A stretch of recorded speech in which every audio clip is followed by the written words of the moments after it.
everybody, to a very special episode of the N.E.R.D.Bomber podcast. I am your friend Claude, and this is our Wrestlemania recap.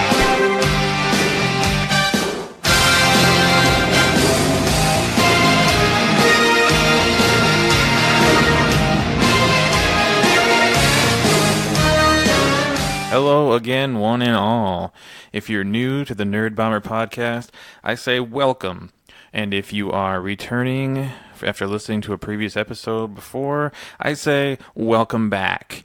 And of course, we are here because it's a very special time of year. Today is April 9th, 2018. Which means yesterday was April 8th, also known as Wrestlemania Day. What were you doing last night on Wrestlemania Day? I was watching Wrestlemania. Oh, that's right, in the same room as me. That is correct, sir. My first ever Wrestlemania. Actually, the first pay-per-view I ever watched live. I've seen many after the fact. It's not a bad way to begin your live pay-per-view viewing career. It wasn't bad. It was entertaining, frustrating. There was some interesting stuff. I'm sure we'll get to all of it. Sounds about right. And, yeah, you just dove right into the deep end. We're going to be breaking down our thoughts about each of these matches on the 4 or, I guess, 6-hour event.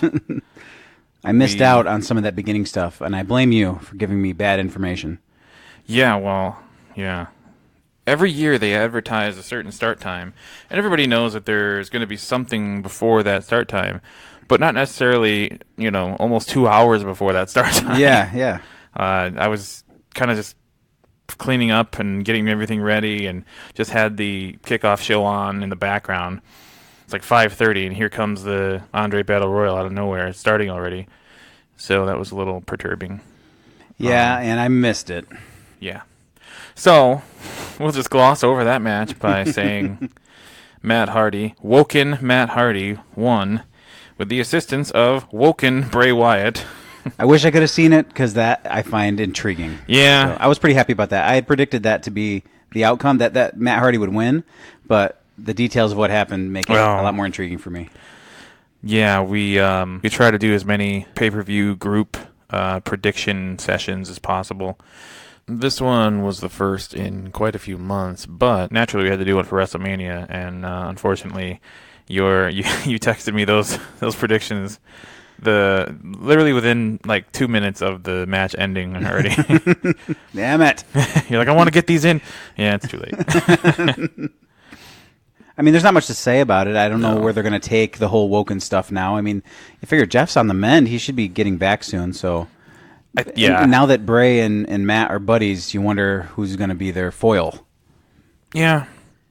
I guess the general public will have to tune in tonight on Monday Night Raw to see the developing story. I guess so. So the only thing I'll say about that is I'm a little confused. Some of the decisions, a lot of the booking decisions on WrestleMania this year, but starting with that one to have Matt Hardy go over, because typically the Andre Battle Royal is used to kind of give up-and-coming talent a little spotlight, a little push. But to give somebody like Matt Hardy that, it's a little weird. I mean, I'm hoping it's going to be revealed to be for a purpose, but I don't have my fingers crossed.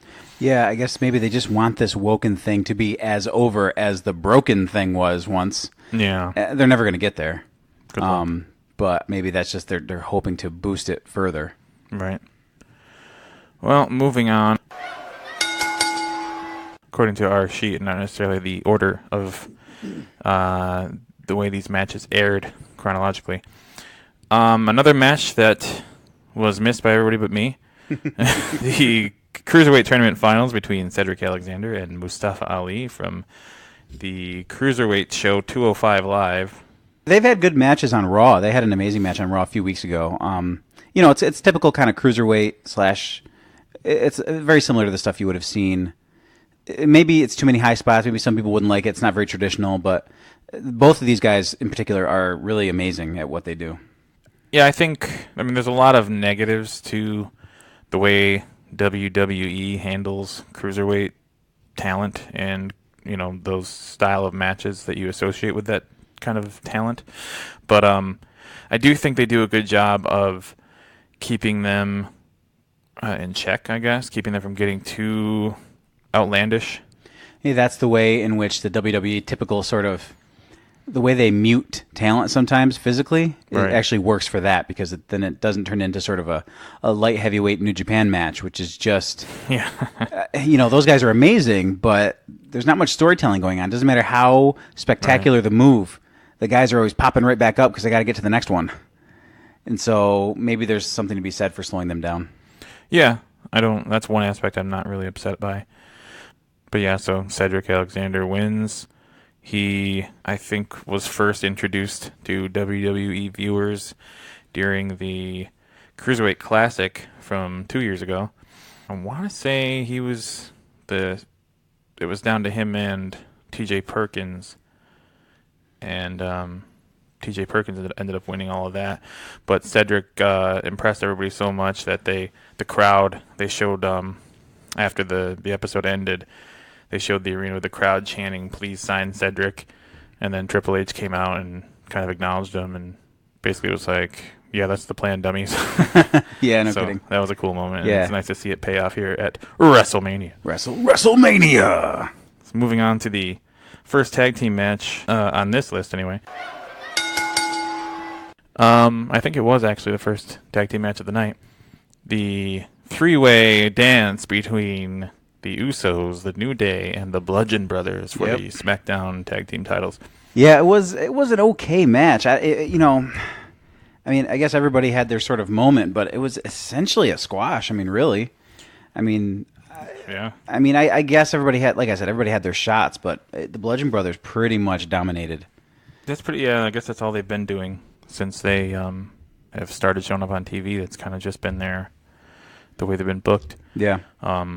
None more so evident than, I guess, the second newest episode of SmackDown 2 weeks ago, maybe, when they basically did the same thing, but it wasn't in a match. They just kind of came out and destroyed everybody. And they showed the highlights of that last night. Powerbombing Xavier Woods on the steel steps, looking pretty legitimately painful. It was pretty stiff. It didn't look fun. Yeah.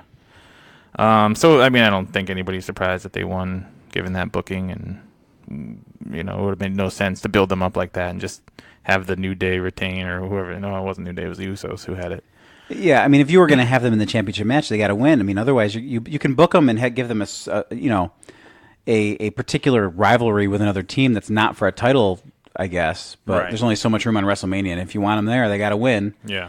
So that's good because both the New Day and the Usos have traded the belts, several times, and it was definitely getting stale. A little new old blood. Yeah, exactly. With Rowan and Harper. Repackaged blood. It's unsanitary. Right.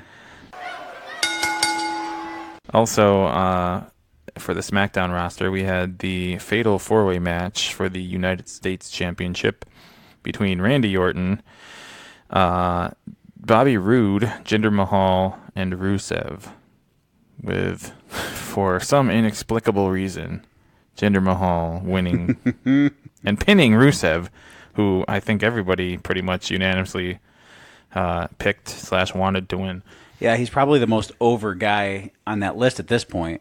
Randy Orton kind of has that, everlasting overness. Yeah. But Rusev is kind of the most acutely over guy. I will say, though, I think the reason they've gone in this direction, and I was as disappointed as anybody to see the result of this match, but I think that, WrestleMania tends to be a reckoning for all of the good guys. And so I think maybe they were looking at it and saying, we got to have something that's not the hero winning. And so they kind of went with maybe the U.S. title as sort of the least of the titles. Yeah, the sacrificial lamb. Yeah. So so I think maybe that's kind of why they decided to go in this direction without being in their heads, of course. But that's my hypothesis. Yeah, you can't give every belt to a babyface and have a big success story. No, and the fans hate it, but that's called heat. Yeah. And heat in wrestling can be a good thing. Maybe it's the wrong kind of heat with Jinder Mahal, but I think WWE can take what they can get. I think there's a healthy dose of the wrong kind of heat. mainly because Jinder Mahal was just the WWE champion for a long time. Yeah, an overly long time for in most people's tastes. And Rusev, who was initially built very strongly, has been languishing in pretty, I don't even want to say like almost like the bottom of the mid card for a long time. And then recently with the Rusev Day gimmick kind of come back to prominence. But that just makes it all the more stunning that they wouldn't capitalize on that. Because Rusev is a heel, even though he's getting over. Like, right. He's ultimately a heel. Yeah, I heard a rumor, and I did not check on the veracity of this, that he's asked for his release.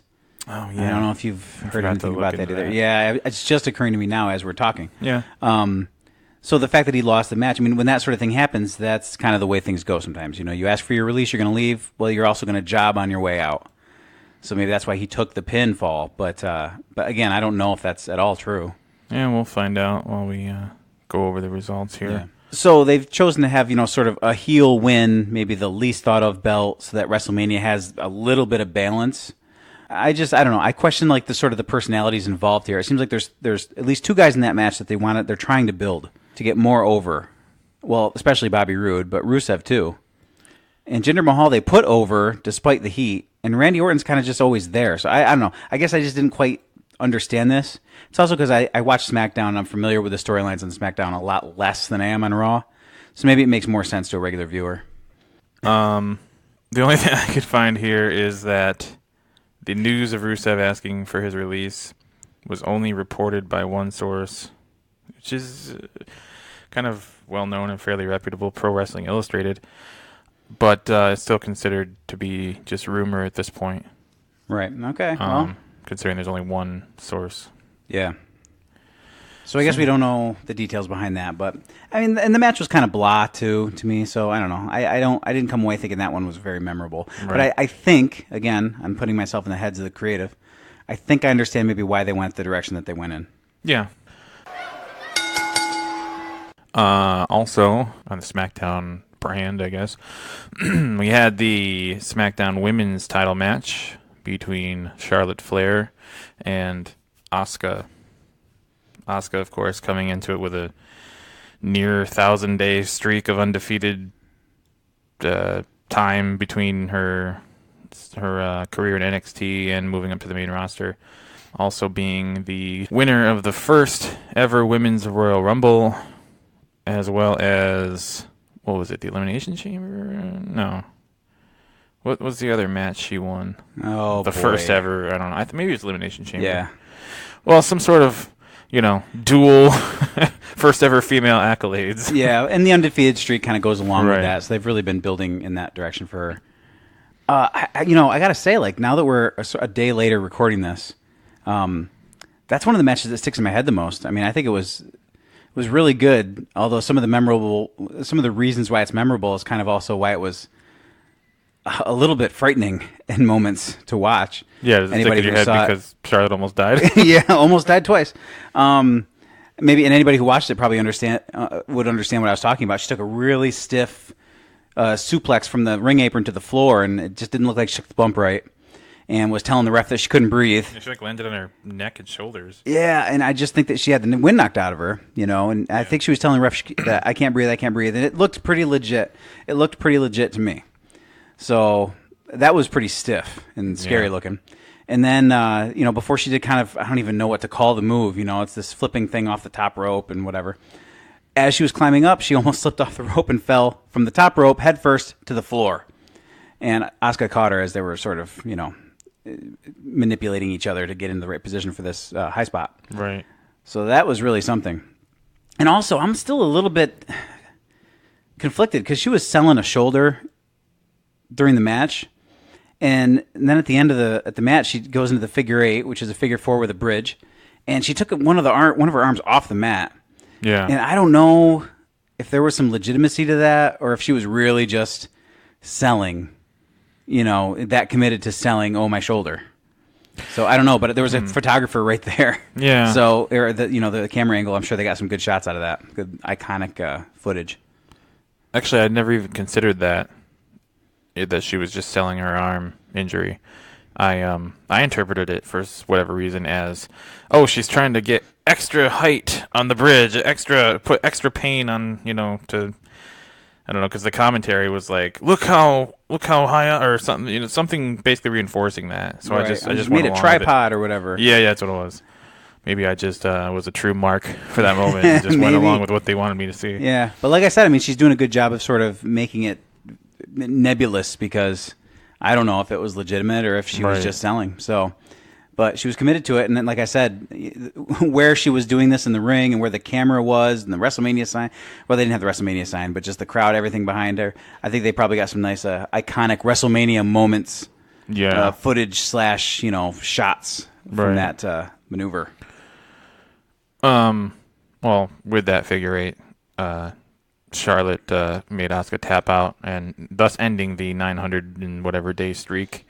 And I don't know. I guess to me, I understand it. Again, I would put that into slightly questionable booking status.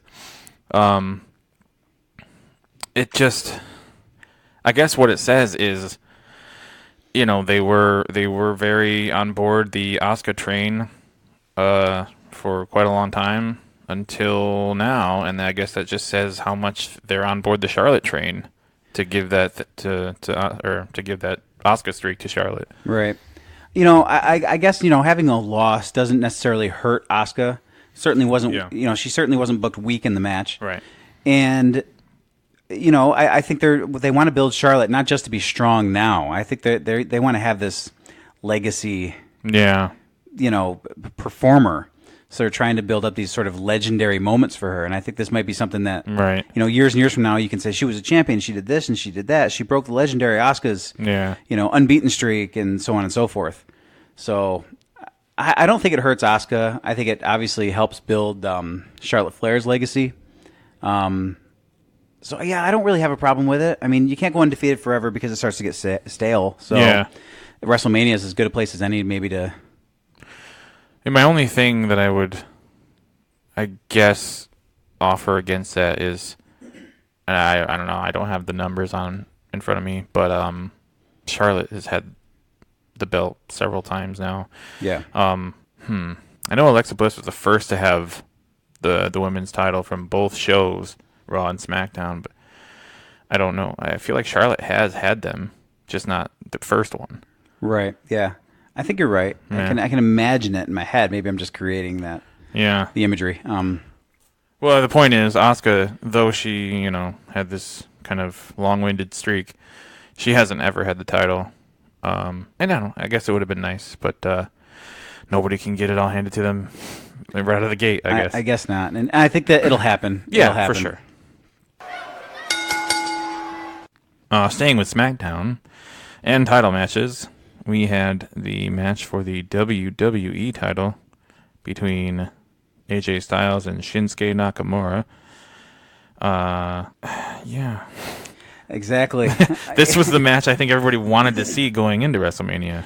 Yeah, I think pre-show this was the one that everybody thought this is going to be the Steam Stealer, the show stealer. That is. Right. This is going to be like the big moment. This is going to be the new Savage Steamboat. Yeah. From WrestleMania 3. And I mean, it was competent. It was fine. I mean, these guys are good. Right. But I didn't walk away thinking like I had seen something incredible. Yeah.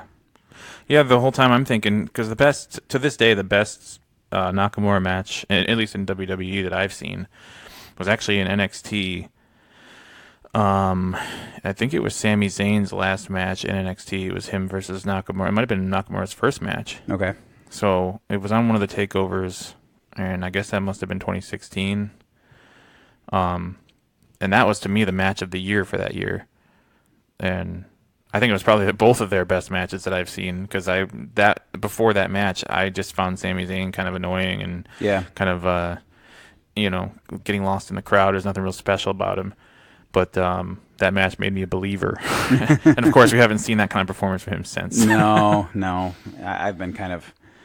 I've been lukewarm on Sami Zayn. Yeah, I mean, clearly, Nakamura is capable. AJ Styles, we all know, is capable. One of the best workers there is. Right. I just don't think it came together perfectly. I don't want to make it sound like I'm saying it was a bad match either. I got to be careful here. But I didn't walk away thinking like, yeah, they stole it. That was it. That Right. was the one. I mean, it was another match on WrestleMania. Yeah. And the heel turn afterwards Yeah. by Nakamura, I get it, I guess. The thing is, I don't know if they can make him heel. Yeah. Like, he can do heel things, Yeah. but I don't know that he's going to get any heat. It just seems like, I mean, he probably should have had it all along, but in order to really be believable as a heel, now he's really going to need somebody to speak for him, I think. Yeah. Yeah. I think you might be right about that. I mean, his English is rough. Mm. So, I mean, you could, get away with the little things they had him do as a babyface and, like, the kind of humor stuff, which Right. is, of course, the WWE trademark. At this point. But, it's kind of, he needs, like, a Brock Lesnar-ish advocate to kind of be taken seriously as a heel, I think. Either that or just maybe to go the Crow Sting route where he just doesn't talk and just does, like, sneaky, I don't know, like attacks from the shadows kind of thing. Well, that could really work with sort of some of the way that they have him as a character. Yeah. The artist known as Shinsuke Nakamura. You could kind of have him be maybe this silent, dark, shadowy, artsy at the same time. Like I can see, maybe it doesn't sound sense out loud, but in my head I can see it working. I know what you can mean. see him kind of being like this silent heel. Yeah. Like almost like well, that's the worst example. I was going to say like a Joker, but Joker's not silent at all. But like, somebody that does something to somebody in the back, Right. and then, makes a painting out of it, or, like does just weird. Right. Along those same lines, maybe he wouldn't even have to be shown on camera doing a lot of this stuff. You could just show like like something happened, the lights went out, and then like here's the painting, or here's like the people laying in a pile with Right. like the, that kind of stuff. It's been spray painted or graffiti tagged. Yeah. Yep, exactly. That's what I'm trying to say badly. I think that probably is the ideal way to go, which means that's not at all what they'll do. Will not happen. Now we're gonna. Oh, did I say? Yeah, we said. No, we didn't say. AJ Styles actually retained the title in that match. We probably should mention the winners. Yes, AJ Styles won. Which actually really surprised me. I mean, once you saw the heel turn, it made sense, but Right. until then, it really it kind of took me by even bigger surprise than the Charlotte Asuka outcome. Right, because he won the match, and then they were going to do like a, babyface, Like good sportsmanship. yeah, thing. handshake, good job, and then that's when the heel turn happened. So Right. yeah, you're exactly right. It made sense after. So yeah, moving on to Raw. We have the the tag team title match between the Bar, made up of Sheamus and Cesaro, versus Braun Strowman and a mystery partner. So I did some research. I wanted to be, so just in case nobody knows or somebody doesn't know, Braun Strowman's mystery partner ended up being a random 10-year-old kid from the audience. And he brought him up, and he, of course, kid didn't do anything. He just stayed to the side, and Braun essentially squashed the Bar. Right. Now, of course, he was not random. This kid was obviously a plant.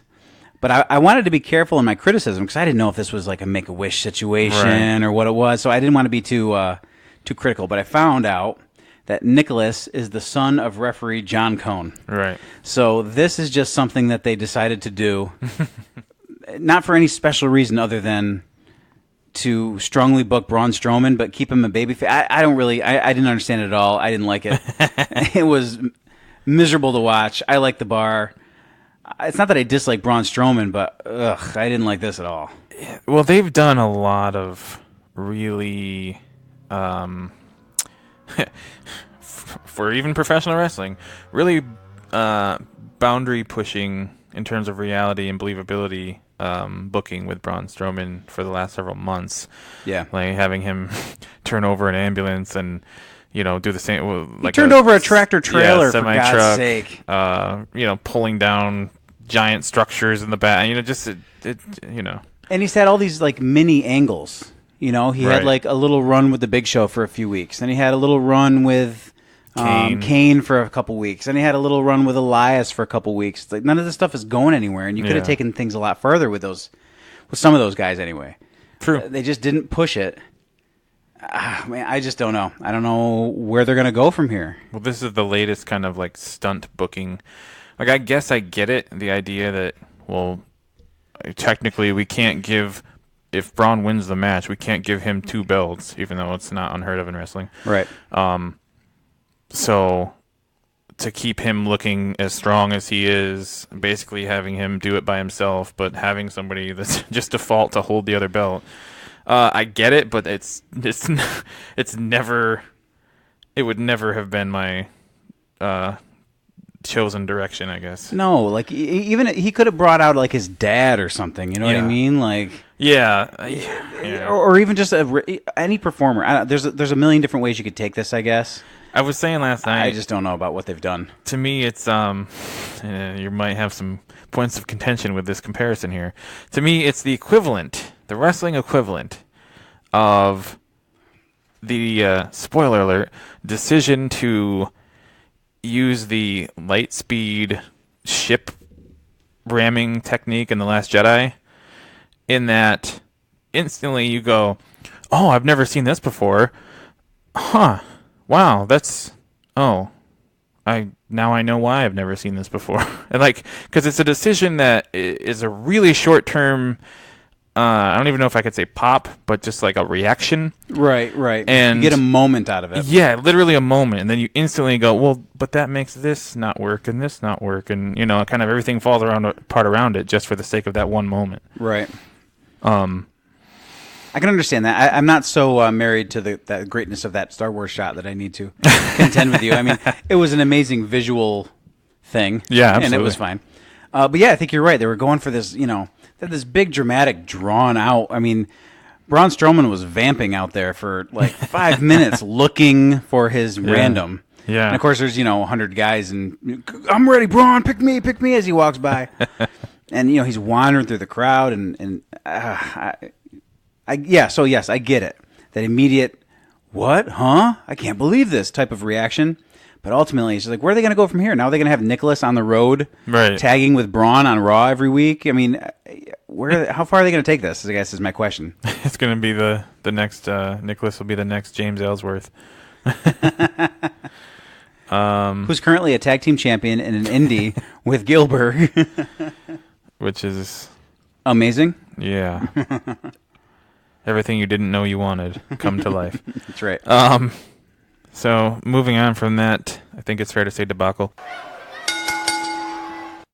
Yeah. We had the Intercontinental title triple threat match between Seth Rollins, Finn Balor, and The Miz, who came into it as champion.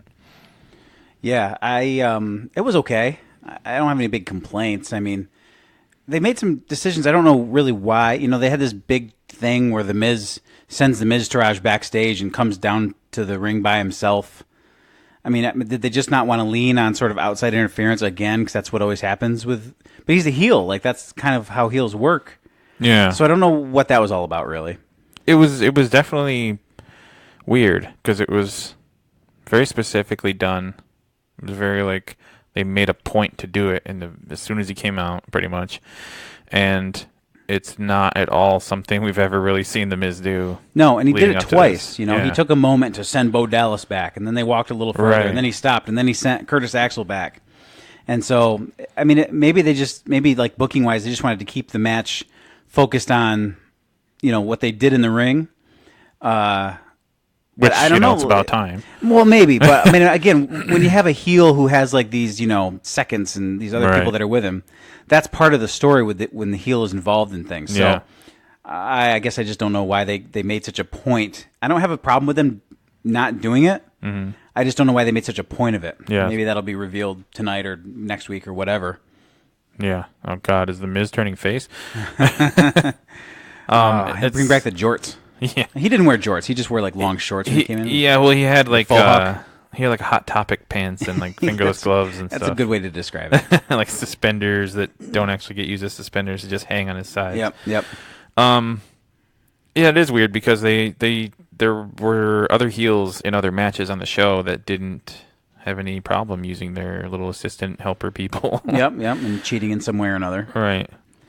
But I was going to say, in terms of the match, it was fine. I mean, I think, Rollins and Balor are so capable, and The Miz is competent. I think they booked it well. Like, he did as much as he needed to do to seem like he was keeping up with the other two. Right. So the match was good. I was disappointed with the result because I'm a Balor mark at this point.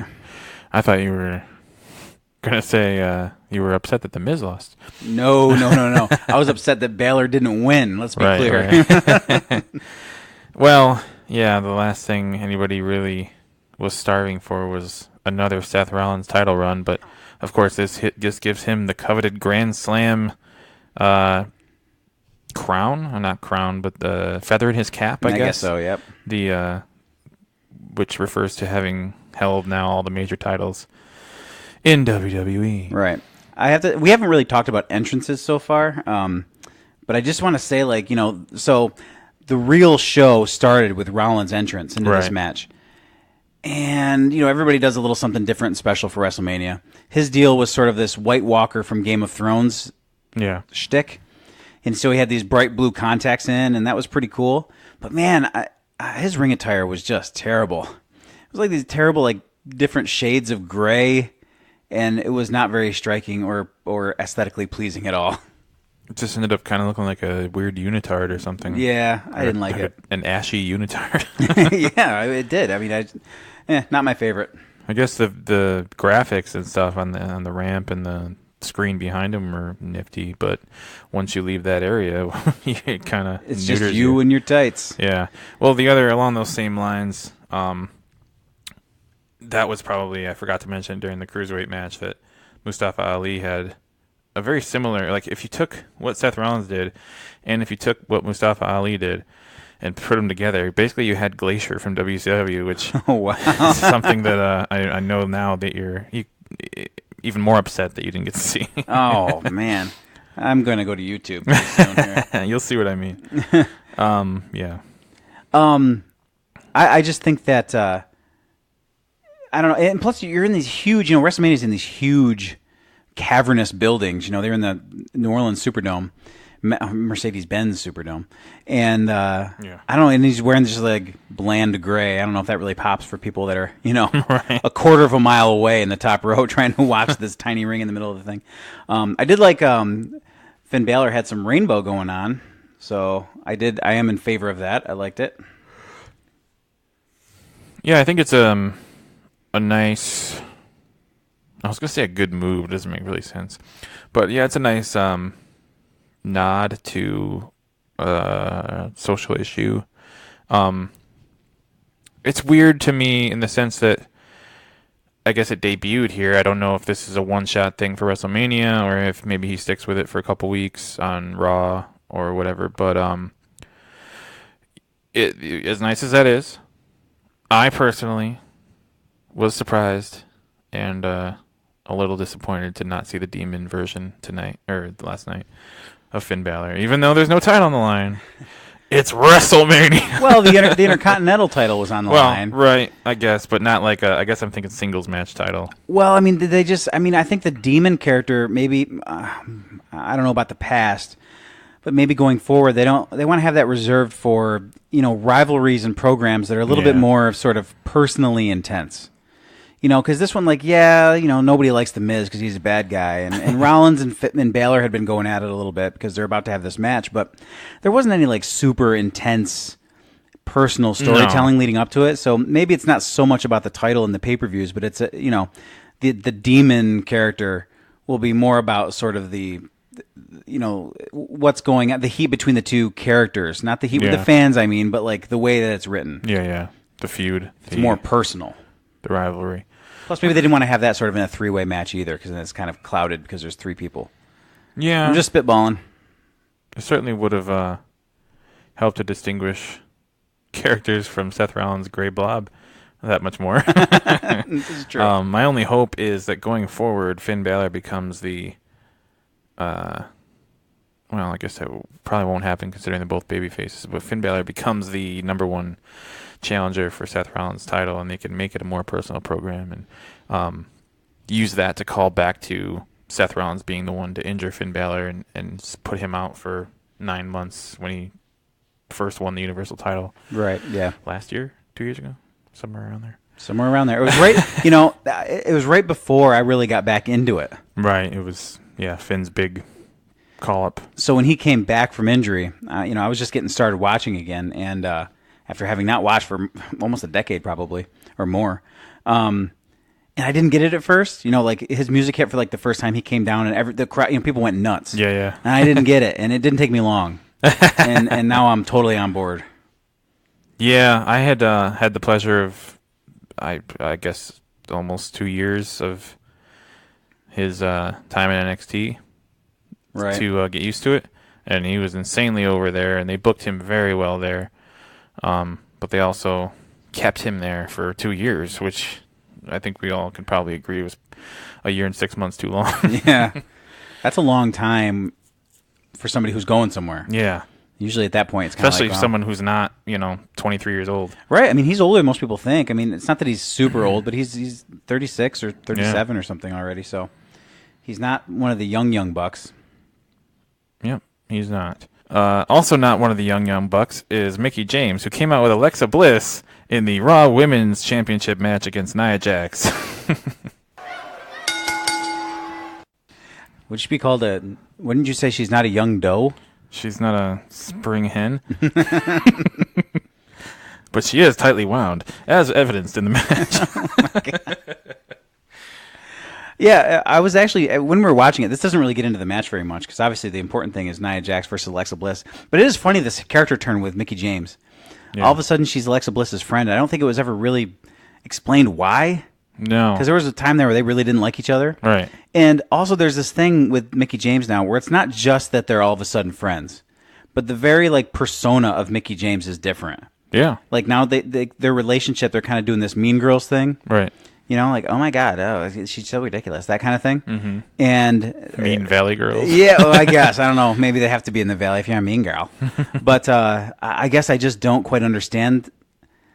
A heel turn is one thing, but it's like a complete persona change. I mean, maybe some of that comes with a heel turn. I get it.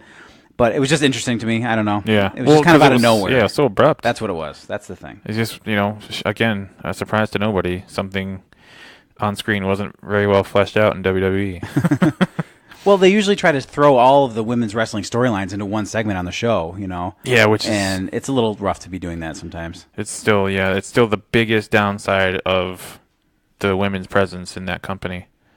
I mean, it's at a high right now in terms of, women's wrestling is probably at a high right now, but it still struggles because they're trying to have it be something significant, which means having a big women's roster of capable wrestlers. Right.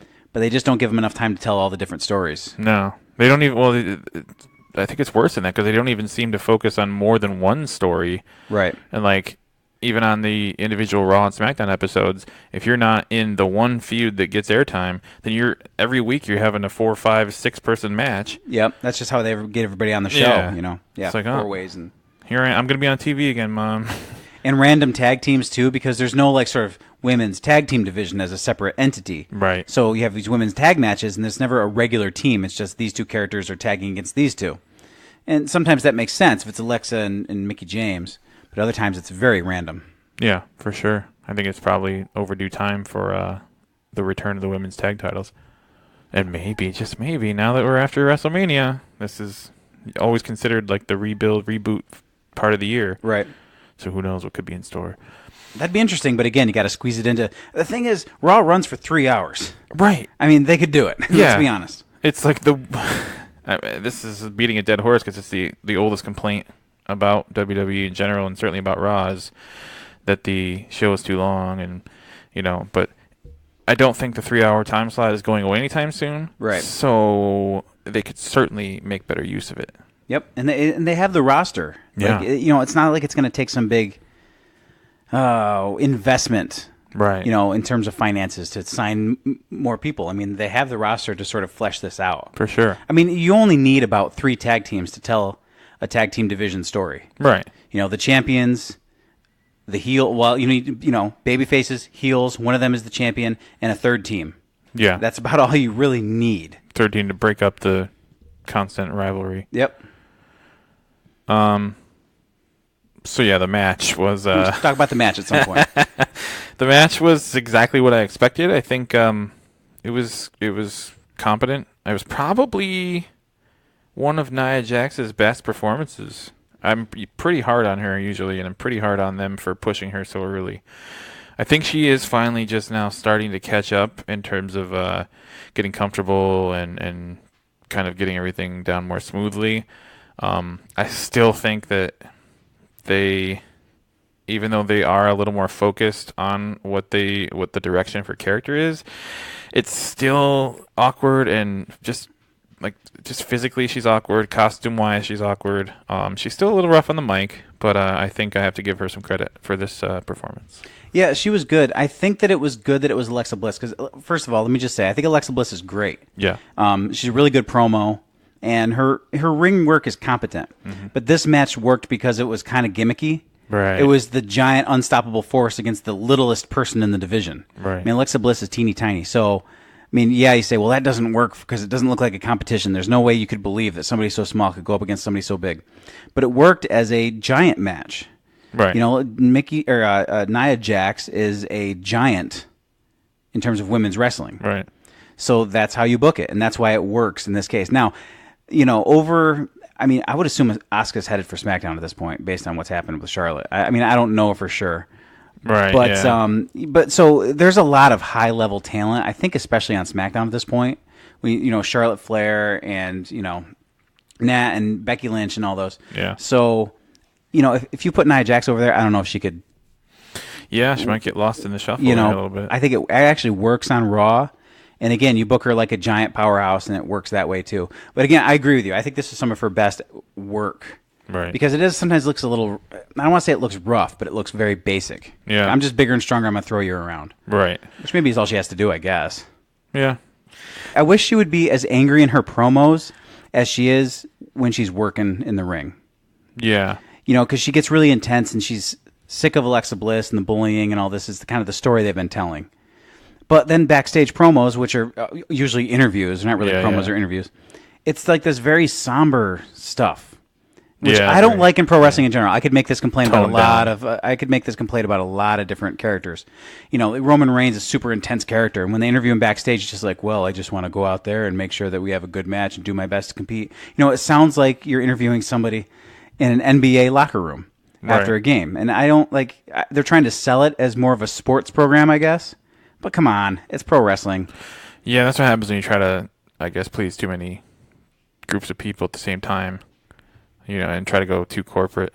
You want to be safe, you want to be predictable, you want to be, you want to be comparable to other types of programming people see, But this is a very specific art form with very specific methods that it's built on, and when you start deviating too much from that, you run the risk of the whole house of cards falling down. And also, I wonder if they worry that you can be intense and loud and still be a babyface. Yeah. I wonder if they think that that's sort of like this mutually exclusive thing, like the loud, intense ones are the heels. Right. Like, I think that's a mistake, too.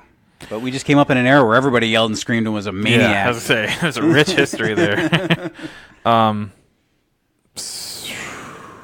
Yeah. I had a point about Nia, but I think we've pointed about Nia for a while. She was victorious, by the way. Yes, Nia Jax is now the Raw Women's Champion. She ends Alexa Bliss's considerable run, and also, I believe, gets her first title of any kind, be it NXT or the main roster. And also, just sort of as not a personal note, I don't know these people, but she seems like a pretty decent person in real life, so I'm kind of happy that she has the success just on that note. I am curious where they're going to go from here. Are they going to keep it up with Alexa? Like you said, this is kind of like the rebuilding stage. This is the culmination of a lot of storyline tangents. So it's always interesting to think, where are they going from here? I guess where are they going to go from what happened between Brock Lesnar and Roman Reigns for the Universal title, also a Raw match. Shockingly, Brock Lesnar retains the title despite the increasing push again of Roman Reigns and the rumors and news and information available that about Brock Lesnar's impending departure again from WWE, and the fact that he's already a very part-time personality, and the big complaint was that that title is almost never on TV, and at least for the immediate future, it will continue to be. Yeah, I am so on the fence with what happened with this. Because I'm not a huge Roman Reigns fan. To be clear, he was actually popular for a while in recent history. Yeah. When the Shield got back together, I think the fans were with it. And when he had his Intercontinental Championship program with The Miz, I think people were on board with that. Yep. I think at that level, they were on board with Roman Reigns. That's always been the thing. They kind of had to go back and redo his career in a way. It started with the Shield in terms of mainstream television exposure. And that's what initially, all three of them became very popular from that angle. Yeah. And then they kind of went their separate ways and developed into what they developed. And for Roman's case, he developed into the clear chosen one in the company, whether it was time for him to be or not, whether the crowd was behind it or not. That was what Vince McMahon was going to push. And, I mean, they've given him every major title. They've given him achievements like until... well, last night, retiring The Undertaker. Spoiler alert. But yeah, they've pretty much given him the keys to the kingdom, and he gets booed everywhere across the country they go. Yep. So basically, they kind of had to acknowledge that in as far as getting the Shield back together and kind of starting from scratch. Dean Ambrose got hurt, so that got ended prematurely, I think. I'm sure they would have stuck with it a little longer. I think so, yeah. And then Roman had a run. The Miz, of course, is still very unpopular, but kind of accepted. But he has had that Intercontinental title off and on for forever. I think people are sick of it. So initially it was Roman to end that run, only to have it for a short time and end up The Miz getting it back. Inexplicable. Yeah. So, but once that happened, like you said, he had just come off the Shield again, which people like, and then he seemed to be taking the correct path, or the acceptable steps. Like, I'm going to do this first, and then I'll do this, and then But Yep. Now they just wanted to skip him right to the end again, only to have him kind of inexplicably lose to somebody who. And even in the storyline is acknowledged is a part-timer. Yeah. I guess I really can't understand it. Like I said, I don't know if they were going to have. I don't know if the WWE was going to win either way. Right. Because if Roman wins, people don't want that, Mm-hmm. and people are also sick of part-time Brock Lesnar holding the title. Which also, I think some people forget how infrequently we used to see champions on TV. That's true.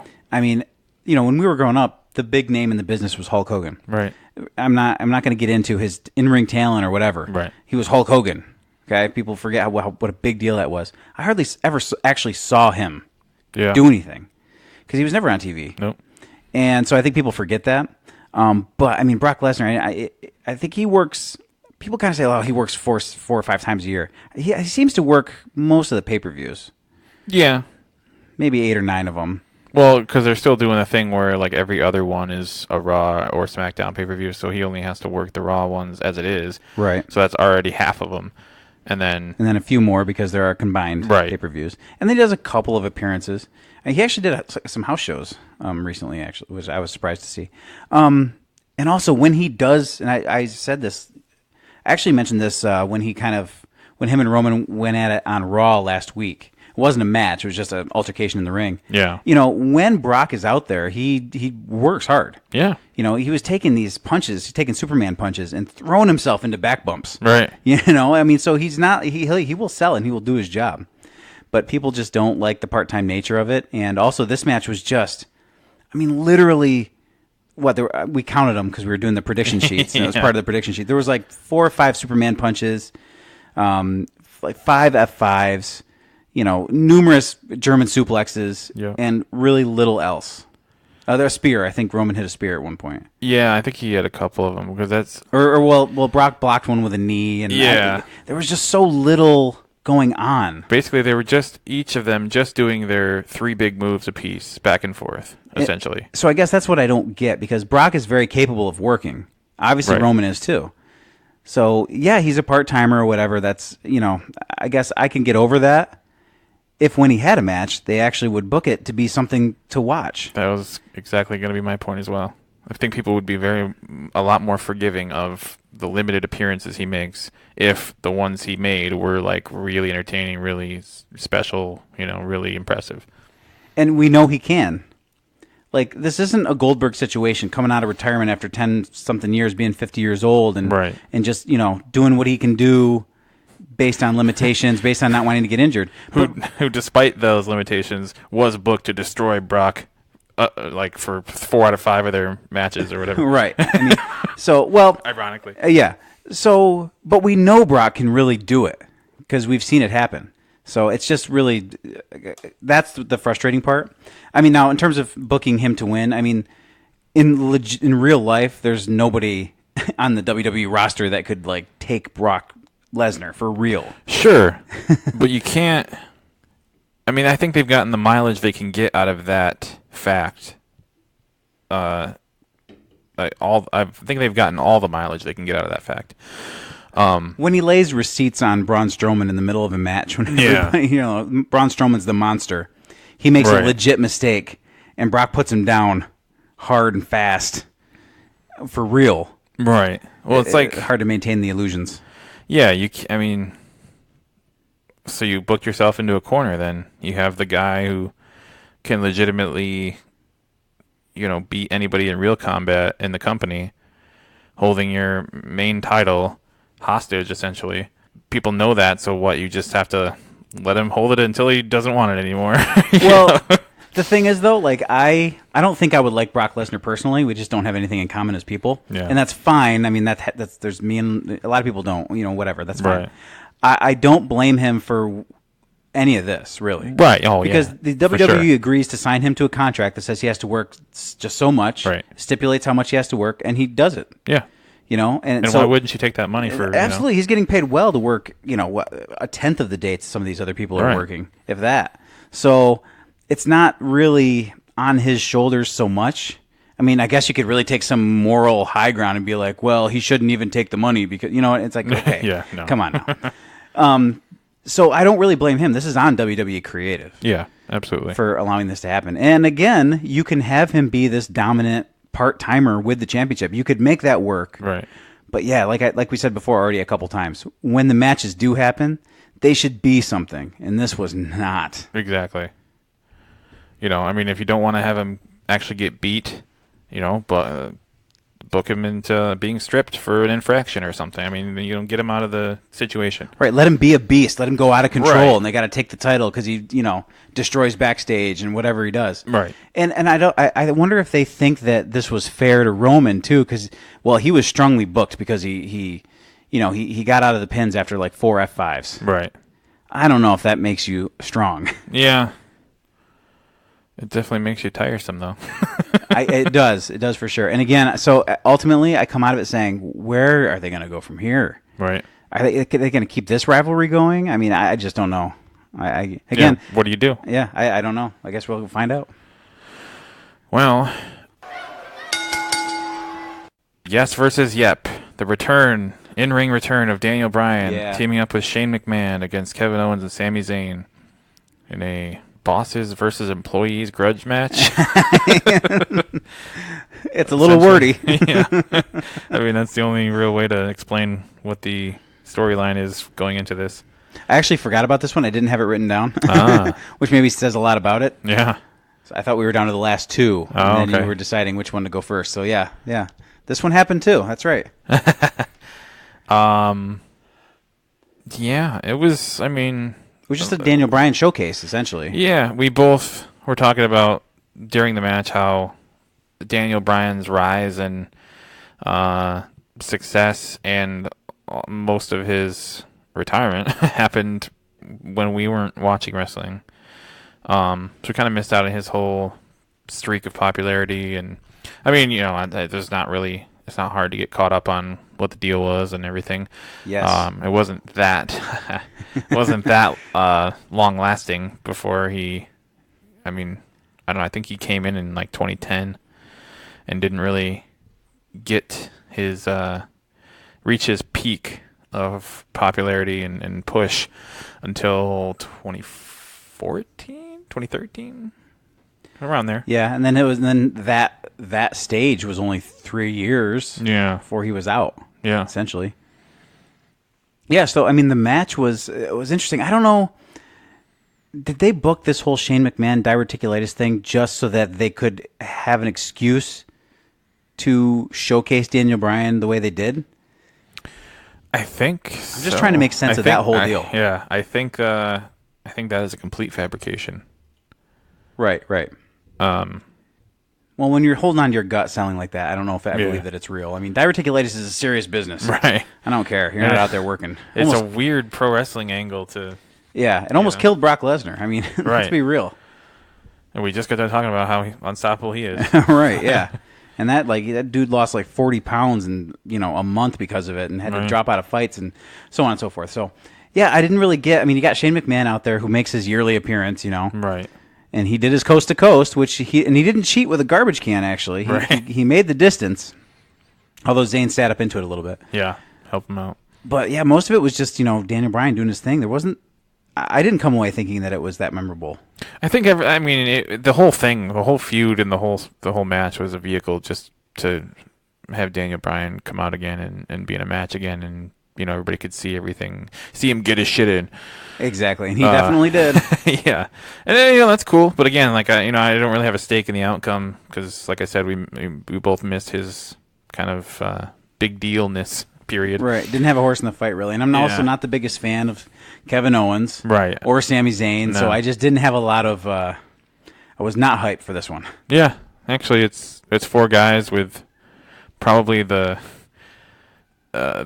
some of the most effort, but the least compelling characters on the entire card. I agree with that. So, besides the big one, all I have left here are the Battle Royals. What do you have? Anything else? Well, we've got. We talked a little bit about the Battle Royals early on. Naomi won the women's. I don't think we didn't talk about the women's. Yeah, we didn't. We talked about Matt Hardy. And Bray Wyatt. Yes. So, okay, we didn't talk about the women. So Naomi won the women's battle royal. The former Fabulous Moolah Memorial. The formerly unfortunately named Fabulous Moolah Battle Royal. Say that. Fabulous Moodle Battle Royal. The Noodle Bowl Royal. I'm hungry. Yeah, so again, this is one of the matches that I missed, unfortunately. So, anything special? Well, I will say that I do not. It's similar to my point about the Matt Hardy winning the men's battle royal. I don't really understand the booking decision to have Naomi win this one, considering she's been women's champion. She's not new anymore. She's pretty established. She's had 1 or 2 decent runs already. The match was full of new to the main roster talent as well as NXT talent and actually developmental talent that's not even on NXT TV. Bunch of competitors from the Mae Young Classic were in there. Okay. So yeah, that part confuses me. The only other point I have about this is when the men's battle royal came on TV, suddenly they just cut from the commentators to the ring, and it's already full of everybody, and they just ring the bell, and it's just a weird visual because the camera goes to the ring, it's full of 25 guys or whatever, just kind of milling around. Yeah, the bell rings, and then they start punching each other. Well, battle royals are like that though, right? Like, you're kind of used to the Royal Rumble wave doing it, where everybody comes in sort of this staggered start. Yeah, but yeah, battle royals are just like the ring's full and then the bell rings. I've seen it. It is kind of weird, and I've seen it before. Well, that's what made the women's so bizarre, because when it came time to do the women's battle royal, Becky Lynch gets an entrance. She comes out in full entrance, comes in her coat that she still has to take off, and does her little spiel in the ring. Yeah, and then they go from that Becky Lynch's music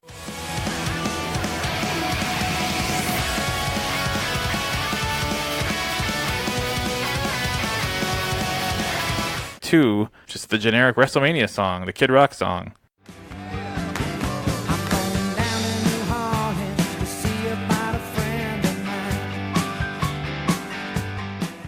And then 12 women just walk out at the same time.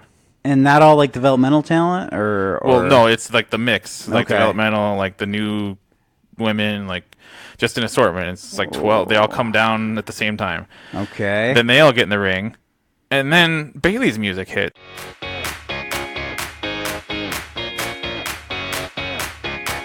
And she gets to come out separately and have her own entrance. Okay. And then Sasha Banks' music hits.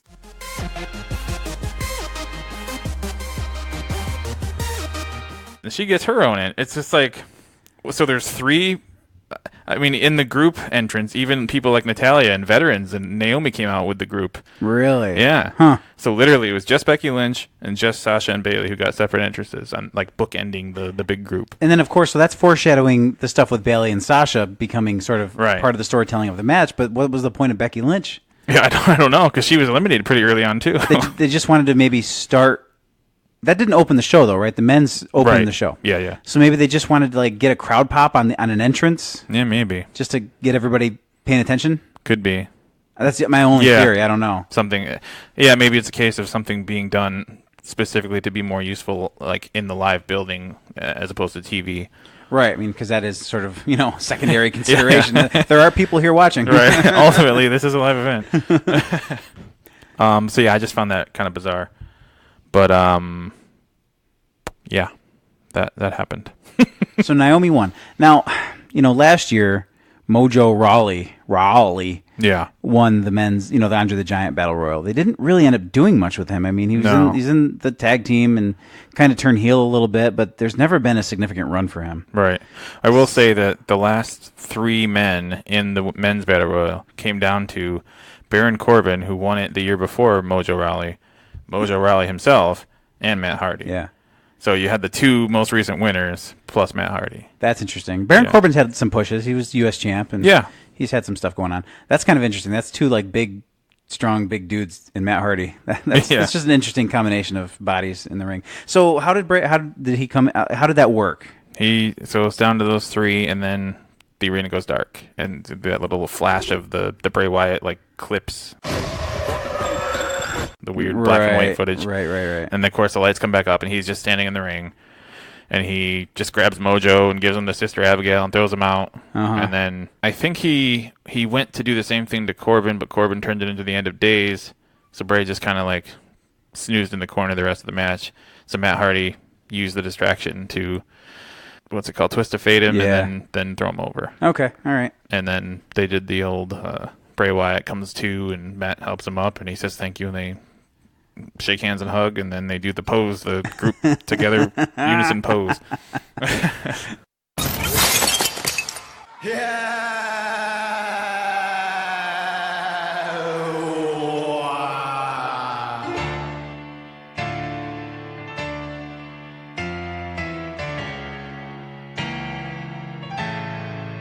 I will delete you.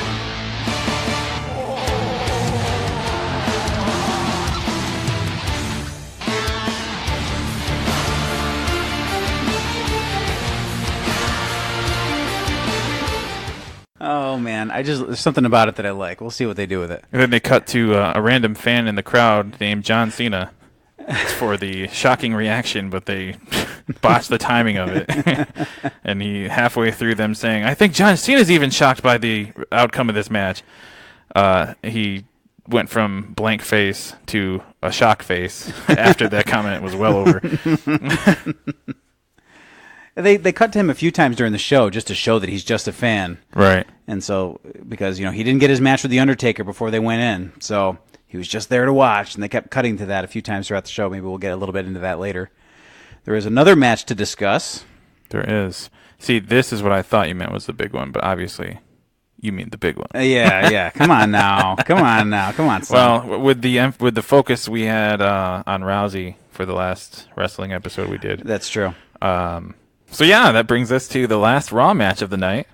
Right. Kurt Angle and Ronda Rousey making her professional wrestling debut. Well, like working match debut. In an actual match. against Triple H and Stephanie McMahon. Rousey and Angle won this match via tap out. To the surprise of nobody. Rousey armbarred Stephanie. I think everybody saw this coming a mile away. Yeah. You could not debut this huge signing, this huge piece of news, as we talked about the last time we talked wrestling on the podcast. You know, this Rousey in the WWE transcends wrestling news. You know, this is mainstream information. This is on ESPN. This is on other news outlets. So you can't have that happen and then have her lose. So clearly she was going to win. They were going to win.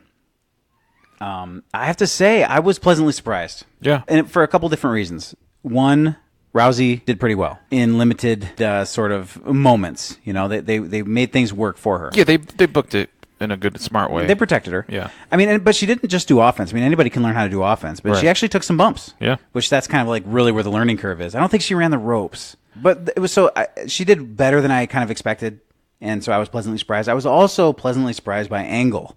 Yeah. Because that was another thing I was worried about, because, you know, he's got this immobile neck, and he hasn't worked in a while, you know, and he's almost 50 years old, but he did his stuff.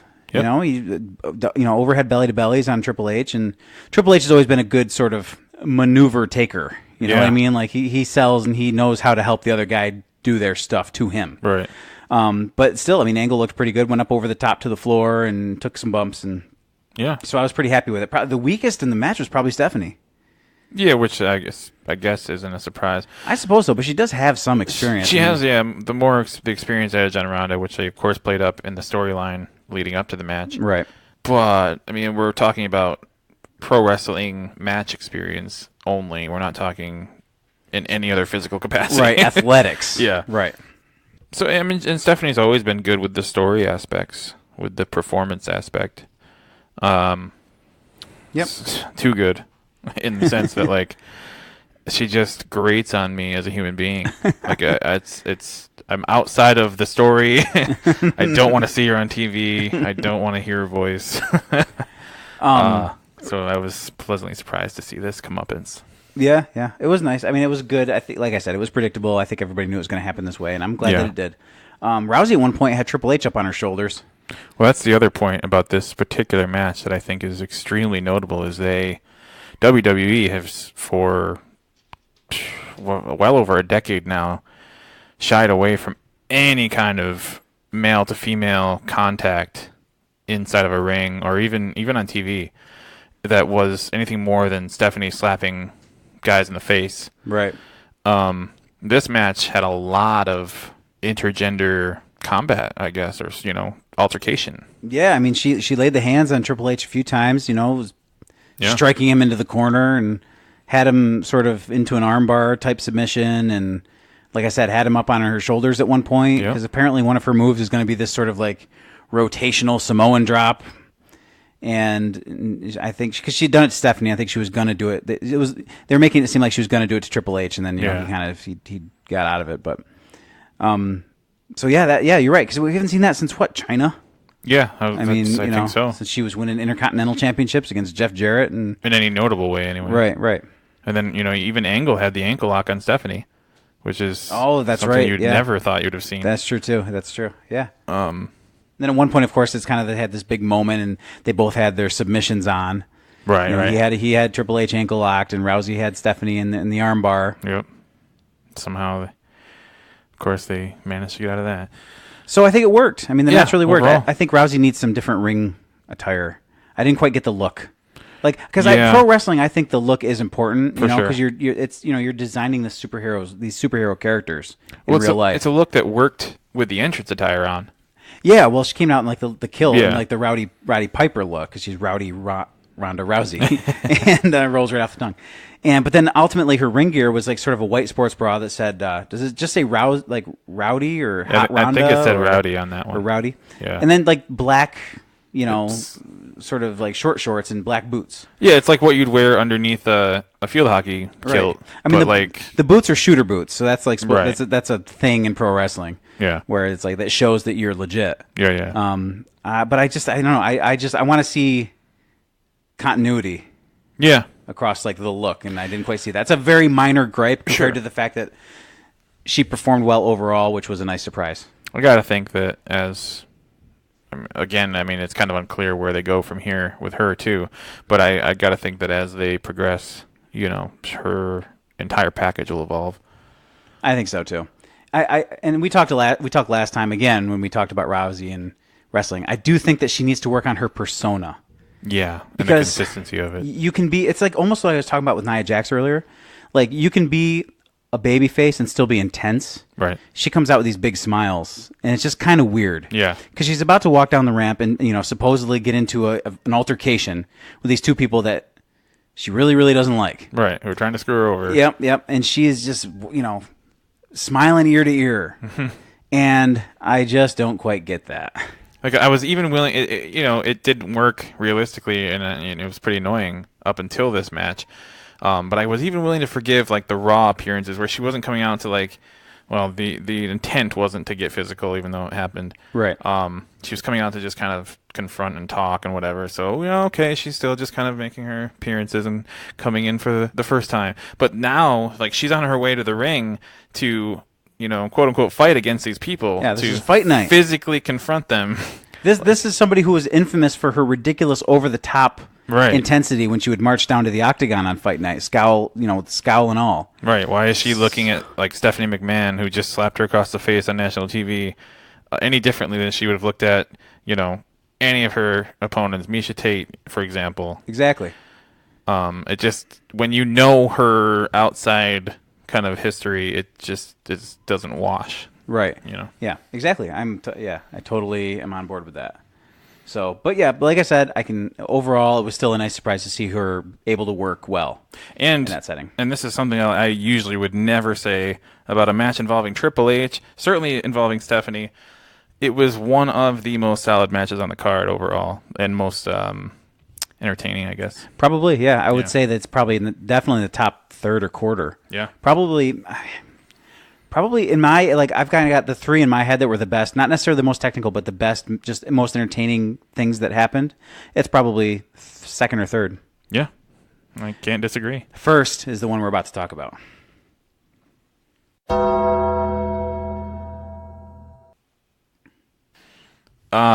So that covers the advertised card and the printed prediction scorecard that we used as well. Yes, it does. However, so like I mentioned earlier, that throughout the match they kept showing John Cena just like sitting and watching. All of a sudden, I think it was after Charlotte and Asuka, a ref ran down the ramp, sort of behind the ring into the stands. Yep. And it looked like just something weird was going on camera. You actually couldn't tell exactly where he was going. You thought like, oh, there's there's a fight in the crowd or whatever. And I don't know why they would send a ref out for that, but it's not the point. Well, sure enough, they cut to this ref talking to John Cena. You can't really hear what he's saying, but you just see John going, "What? Really? Right. Huh?" All of a sudden, Cena's up, jumping the guardrail, running up the ramp to the back. And then I think at least a couple more matches happened, and then John Cena's music hits.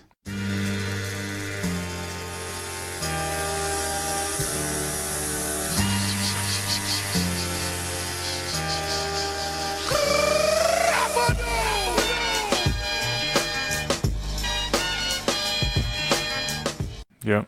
Out he comes, wearing his wrestling gear. Thank goodness he happened to bring his wrestling gear, even though he was just a spectator. Well, maybe he just visited the merch booth. Maybe he did, including they have knee pads there. Yep. So he walks down to the ring, and he's kind of getting ready. All of a sudden, another ref comes down, talks to him. He starts looking all disappointed. Well, now whatever he was so excited about isn't going to happen. Right. So, and then the lights go down. Oh my God. They've been building up this Cena and Undertaker thing.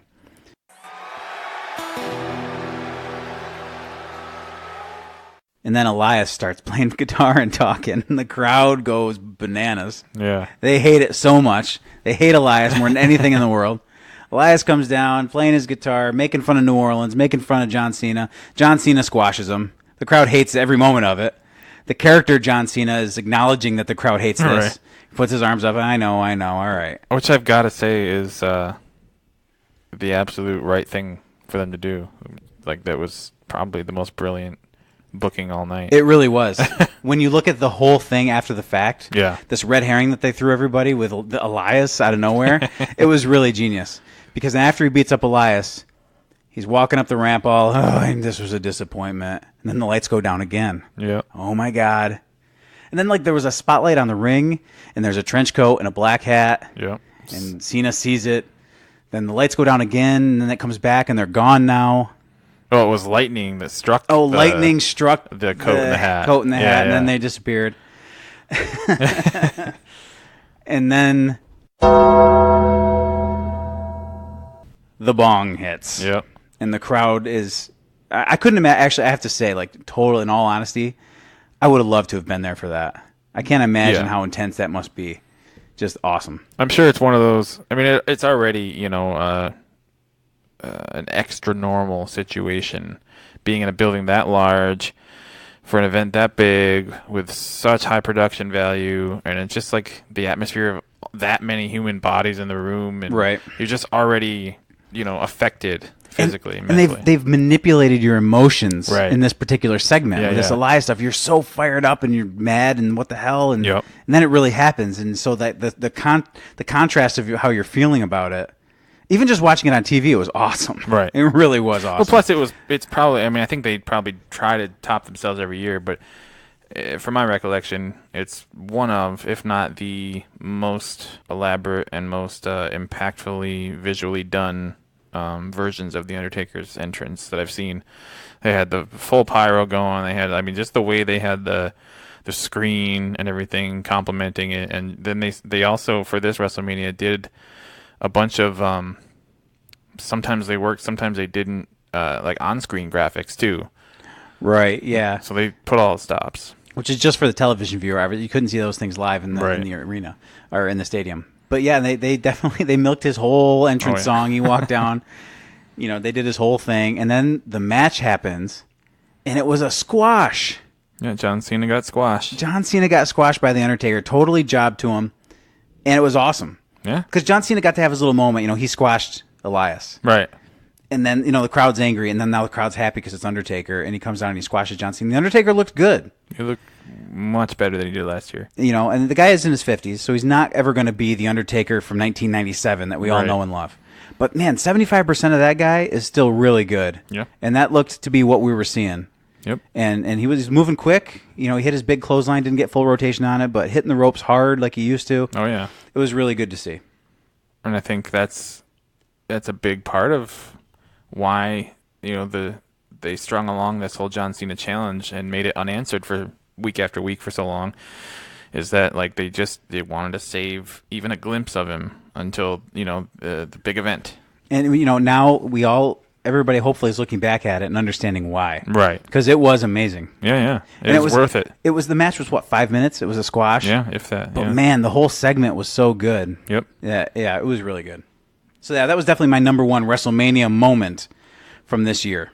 And it was just, I think, everybody knows that if you're going to retire, you typically lose your last match. You go out on your back. And there isn't anybody more traditional than The Undertaker, who, of course, would have gone along with that. And it's what we were given last year. Absolutely. Believes in all the old traditions. Right. And, he's an old school guy. The guy has been around since, the 80s. Yeah. In terms of being active. That crosses over with a lot of the old school guys. Right.